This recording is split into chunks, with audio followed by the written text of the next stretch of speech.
my name is Irene, and in this video I would like to discuss how we can assemble a SketchUp model out of several smaller SketchUp models. So let's get to it.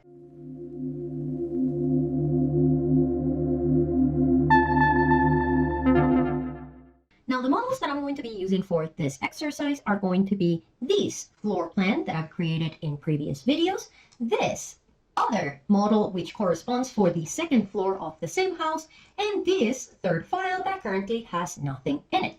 So the first thing that I need to address is, why would we do this? Why don't I just create a single 3D model that contains my first floor and my second floor?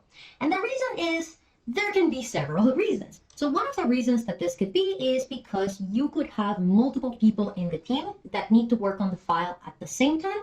So you could say, well, person 1 is going to be working with the main floor and person 2 is going to be working with the second floor. Now, I know that SketchUp has been working on developing some sort of cloud sharing services, but I do not know if it allows for collaboration where multiple people can work on the same file at the same time. So because I'm an old lady used to doing things the old way, when I have to work with other people on the same model, basically what we do is that we split it. We say, you're going to work with this area, I'm going to work with this area, and then we're going to put it together. Another reason to do this could be your computer performance. If you have a potato, which we've all been there, so even if you have a good computer now, there was a time when you had a potato, or you may still have a potato, you may know that if your SketchUp model gets big and complex, it's going to significantly slow down. Right now, my model is pretty smooth, but that is for two reasons. Number one, I have a professional computer. This thing flies. And number two, I don't really have anything in this model. Like, this is nothing. Wait until we start applying materials, furniture, decor. Like, your models can get really heavy really fast. So the thing is that having a multi-story house may not be that big of a problem. But now imagine that you're doing a hospital, a hotel, or any other large project. Even if you're not doing every single space within that building, just because of the scale, it's gonna be really heavy. So in those cases, you can split your building in several parts. I've actually done that in the past. I worked with several project renovations where I would basically create one model for the lobby slash restaurant slash common areas, and then I would create another model for the rooms slash suites. So that way I can basically spread my information across multiple files. Also, if something bad happens, you don't lose everything, you just lose part of it. So now let's talk about how we put this information together. So this is where the empty file is going to come in. And the reason for this is because even if I am thinking about assembling my model, so putting all of the information together,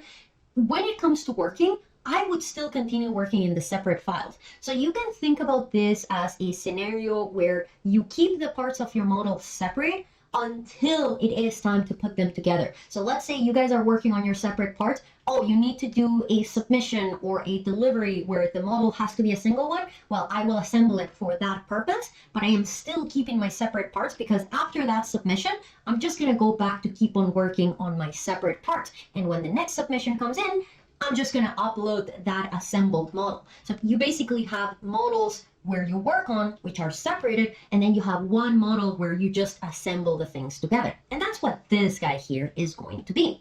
So how are we going to bring in our models in? There's two different ways. Option one is you can use Control-C, Control-V. So I can go, let's say I'm gonna go to my main floor, my level 1. I'm gonna select all of the geometry, and I'm gonna go either Edit, Copy, or I can go Control-C. So Control-C, it's gonna take a second, and then I'm gonna go here, and I'm gonna do Control-V or Paste in Place. I'm gonna do Paste in Place in this case, just so you can see. And that is going to copy the information. Now, a couple things to consider. Using this method may not be ideal. Number one, because remember, we talked about this when we were talking about move and copy as commands. When you do Control-C, Control-V, your computer has to read all of the information twice. And again, right now, this model has nothing. This is nothing. So it was able to copy and paste it very fast. But if my model would be really, really big, it can take 30 minutes to an hour just to copy. And then it's going to do the same thing when you paste. The other thing that I don't like about this method is that when you paste, it's just pasting the geometry in exactly the same conditions that it was when you created it in the original SketchUp file. So by this, I mean that I have like the grouping and the tags and the same thing that I had before. And I don't necessarily like that, because one thing that I want is, even though I'm merging things together, I still want to keep those pieces separate just so they're a little bit easier to manage. So I don't like Control C, Control V to merge models. Instead, what we're going to do, so I'm going to go Control Z to undo this, is we're going to use the import tool. So I'm going to go File and Import, because newsflash, SketchUp models are one of the formats that you can import into SketchUp, and you can actually see them there. There is my level 1 and there is my level 2. So all I need to do is select my level 1 and click on Import.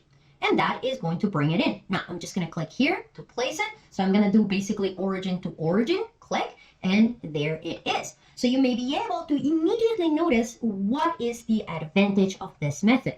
And that is the fact that it is taking all of the parts that make my level 1 and it's making them into a single component. See? So this is the reason that I like to use the import method, because now all of my level 1 is going to be a single entity. Now let's do the level 2 with the same method. So I'm going to go File, I'm going to go Import, and I am going to go level 2 and import again.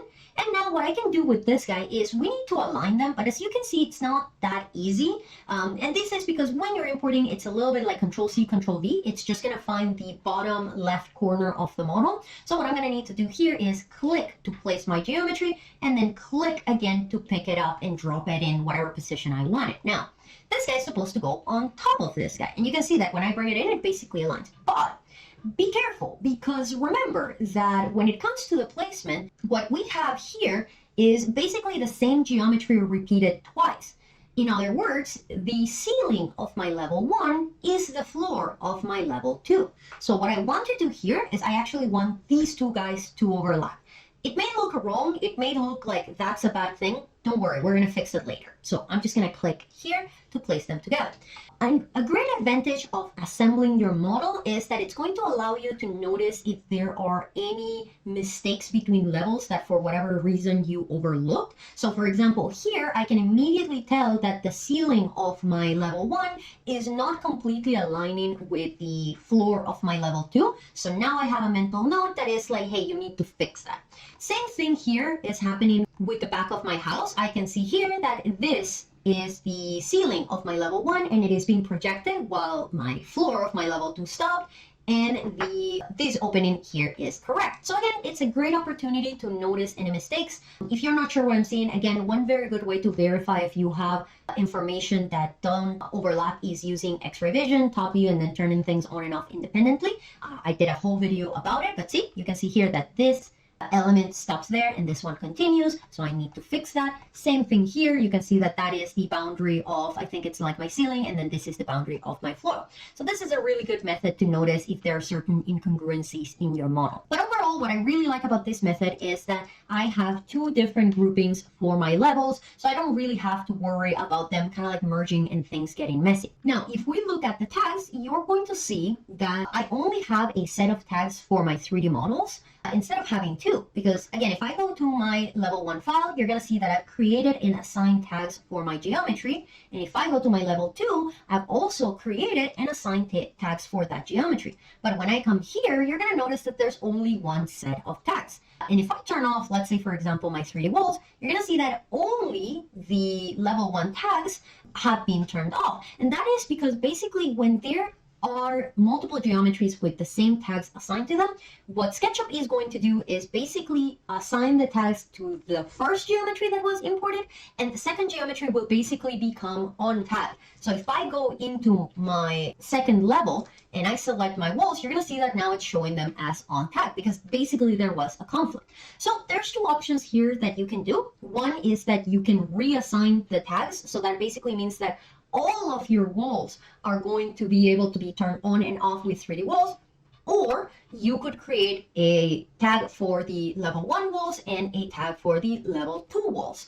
This is entirely up to you. So in my case here, I'm going to assign the same tag to all of my walls. So then this guy would be columns, this guy would be ceiling, and this guy would be floor. You may also notice that my folders have disappeared. If I go back here, I created a 2D reference folder for my CAD tags, and same thing here. I have that same thing detailing, but when I go to my new import, those tags are now outside of the folder. I'm not entirely sure why SketchUp does this, but it is what it is. I'm just going to select all of them and create a new tag folder that is going to be 2D reference. Okay. All right. Now keep in mind, it's going to turn on and off all of the AutoCAD references. Okay. So again, this is entirely up to you. The other reason that I want to show you this is because I want to introduce you to a very interesting phenomena of tags, which is the fact that you can have tags within tags.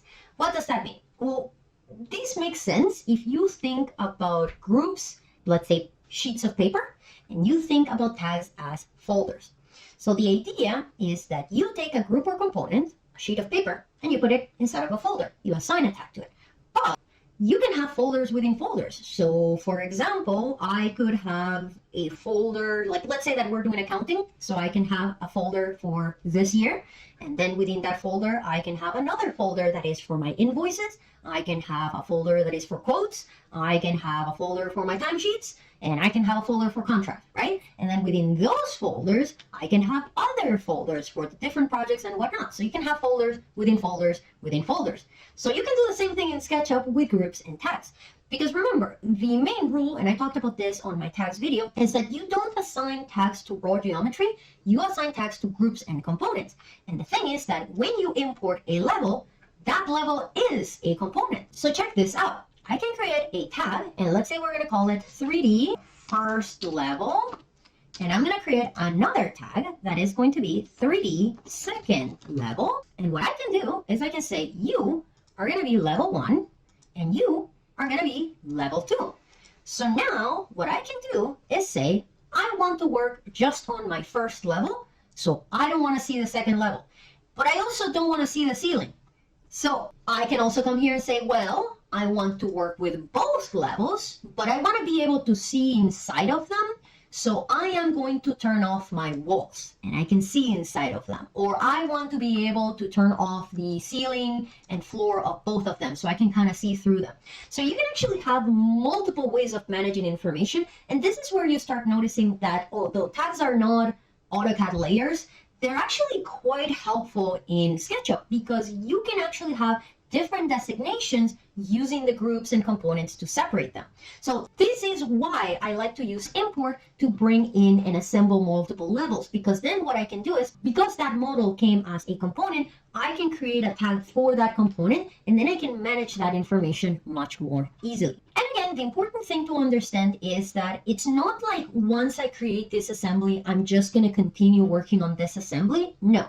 For me to work in my model, I'm going to keep on working on these elements here. What's going to happen is that going forward, this file is going to be basically where I gather my information. So I keep on working on my separate files, but when it's time to basically, assemble my model, I can come back to this guy and just basically kind of like re-import, reassign information.